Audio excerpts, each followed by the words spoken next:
Hi, I'm Richie Lewis reporting for Cadbury.org. It is the final full day of DreamHack Summer 2013. I'm just trying to catch up with people as they sort of drop out of the tournament, which is never a good time to talk to people, but of course Harstem is always a beautiful man to talk to, always happy and upbeat no matter what. So, and you've had a really good tournament as a whole, I think. First of all, let's talk a little bit about what happened today, because I was watching your games yesterday. I was like, wow, he's looking so good, like really top of his game, so much improvement there. And then today I was very surprised to see you lose to like guys like Show. I know he's having a great tournament and stuff. So can you tell us what happened? I think in the games against Show I just got really nervous. My hands were really cold as well. I forgot my fnatic hoodie at home, so I had to borrow one of the journalists. But I got it a bit late, so my hands were still cold. I was pretty cold myself. I was shaking, just didn't play well. Got myself together in the second game a bit. It felt like I didn't prepare enough for this specific player for Show. I just went along with it, except for game 2 where I had a special all-in prepared for him, and it was the only perfect game in the tournament so far. Didn't lose a single unit, so pretty proud of that. At least something. And then the third game, just horrible control, terrible engagements, and sloppy macro. To sum it up. Yeah, well, you're never going to win if that's the case, but I think you're a little bit hard on yourself there. It must be difficult for you, because I'm talking about all this improvement you made, and when we first interviewed you at DreamHack Valencia, and you were an academy player and you were up and coming and working hard, since then, you know, you've fallen just outside of the prize money at big tournaments. So how many times has that happened to you? I think 3 or 4 times. Actually, ESWC, DreamHack Summer last year, DreamHack Bucharest, and then this DreamHack, and every time 2-1 as well. On ESWC against 4GG, and that was like 8k as well if I would have won that game. And yeah, Bucharest against TLO last year, 2-1 against Freyer, and this time 2-1 against Show. Is that part of? I mean, do you think, because if I was looking at that on paper, I'd say, he's choking. He's getting to the money, he's getting nervous, and then he loses. Is that kind of, do you think that's what's happening, or is it coincidence? I don't think it's coincidence. If it happens once, maybe. If it happens twice, it's getting a bit fishy. 4 times, I think. Yeah, I'm probably choking, or I'm definitely not playing as well as I should. It's strange though, because you're such, like the Harstem I know is such a calm, collected guy. So can you talk us through kind of the mentality, like when you're approaching those games? I mean, is there anything different going through your mind? I mean, are you applying pressure at yourself because you think I need this money? Are you applying pressure at yourself because you think I need to start proving myself and finishing high up in tournaments? What is going on in the back of your head? I have no idea. I don't really need the money. Like it would be nice, but I don't. It's not that I need it to pay the rent or something like that. So I'm not sure actually why. I just get really nervous and start throwing games. Let's talk about kind of where you're positioned now within the kind of StarCraft scene, because I think it's interesting, obviously with WCS happening and lots of change in StarCraft. You've kind of gone from being like say an up and comer, and now you're an established player. So are you happy with like kind of where you're positioned at the moment within StarCraft 2?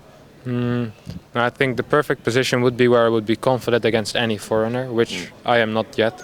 Especially against Terrans, I'm really weak. Against some top Zergs, I'm weak.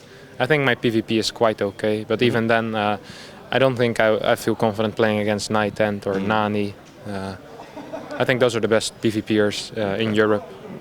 And in terms of, we talked about, this is a few interviews ago, you were saying you had lots of ambitions, things you would like to do, like maybe going out to Korea and things like that. Are we any closer to seeing you do those things, to realise those goals? Well, I want to go to Korea, but then WCS came along and it kind of ruined everything.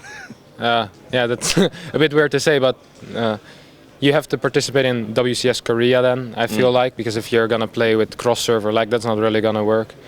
Especially because I'm not so much better, just like MVP for example could get away with it because he's so much better than a lot of European players, so it was fine for him playing online with lag, but I don't think I can get away with that. I would still like to go there because I think it's the best to practice there and practicing against the best players, especially against Terrans. There are almost no Terrans in Europe that you can practice against that are good. Now there's Daishi coming up, but before it was Torzane, Lucifron, Cos, Happy, and that's only 4 guys. Yeah. Okay, well, what about things at fnatic at the moment? Seems to be a lot of change at the organisation, where we've seen you guys kind of lose some maybe more established like Korean players, and fnatic seem to have this recruitment policy of getting, almost like younger, inexperienced European players and kind of developing them. Can you give us some insight into that? Well, I think the Koreans didn't achieve what they should have achieved. Only Alive won IPL4, which was pretty good to say the least, but also kind of slumped like the moment we picked him up. He won RSL, he did well at one MLG, but they didn't really give the exposure for the money that we invested into them.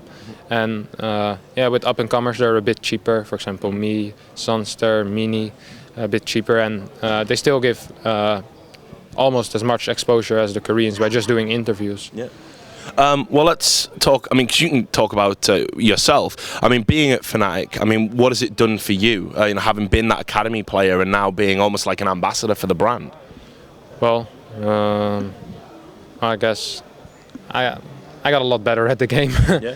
And I got a lot of experience now. I went to every tournament that I could go to in Europe.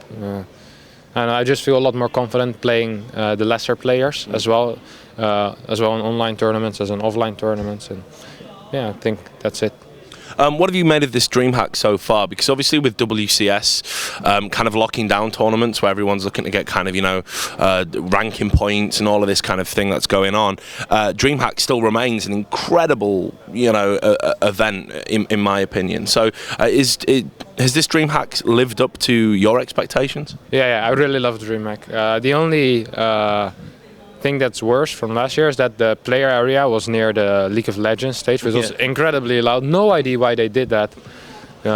You could hear the screams of all the people. It was really loud. Oh, yeah. And I can imagine if you were sitting at the corner of the players area, you couldn't really focus on the games. That was the only real minus. Yeah, it's just great atmosphere, lots of nice people. Almost all Europeans are here, so it's always good to see all your friends. Yeah, I love DreamHack. Okay. What have you made of WCS as a whole? This is kind of a more general question I'm asking everybody that's kind of took part in it, because, I've said it. I've said it every interview, and I've said it on my streaming shows and all that. Like, I've been kind of disappointed. Like, I think WCS hasn't achieved what I wanted when Blizzard said they were getting involved to do this kind of global league. From a competitor's perspective, I mean, have you got any positive prevailing feelings about it, or are you kind of on the fence? Or I mean, what do you feel?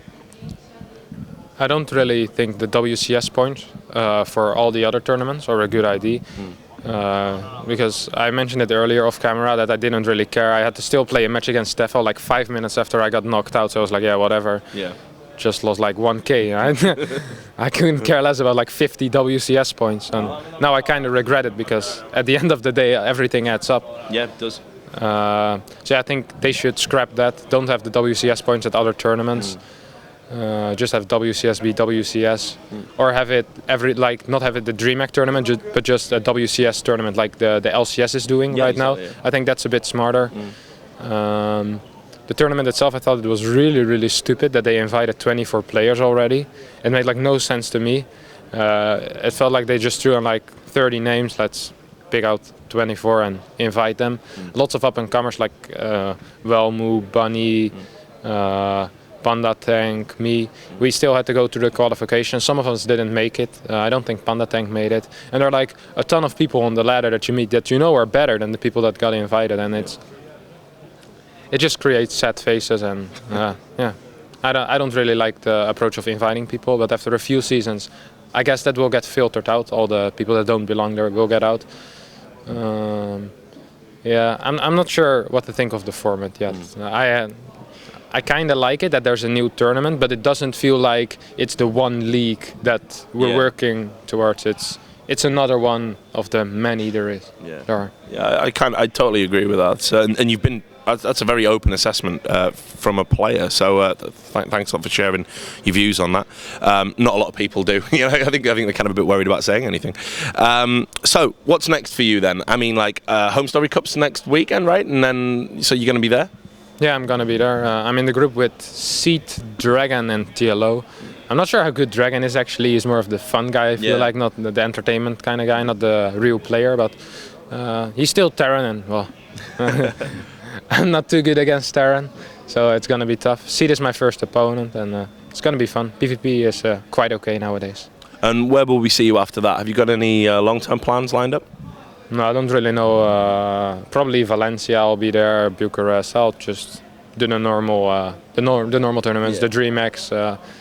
I don't think I'm invited to Aces Rock, so I won't do that one this year. But yeah, it's sad. But well, it would be like the 2nd of July or something like that. So it's so close. I really want to practice as well. So it's not that bad. Well, look, it's great to see you doing so well, and it's great to see you, you know, having improved as much as you have. I'm really hoping next time I see you at the tournament, which will probably be Valencia. I don't think I can make it a home story cup. You're going to be in the prize money. You know, fingers crossed it's going to finally happen for you. So, because it'd be awesome. You're such a nice guy.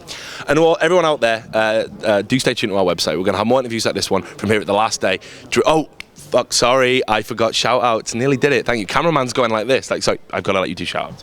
All right. I would like to thank my family, friends, my fans, and my sponsors, MSI, SteelSeries, and ISO, and of course Twitch. On top of that, the kingdom will prevail. Excellent. And we did mention goats once in the whole thing either. And the goats, of course. So there you go. So now that I've remembered to do the shout-out thing, I can tell you that if you do stay tuned to the website, we will have more interviews like this one from here at DreamHack Summer 2013.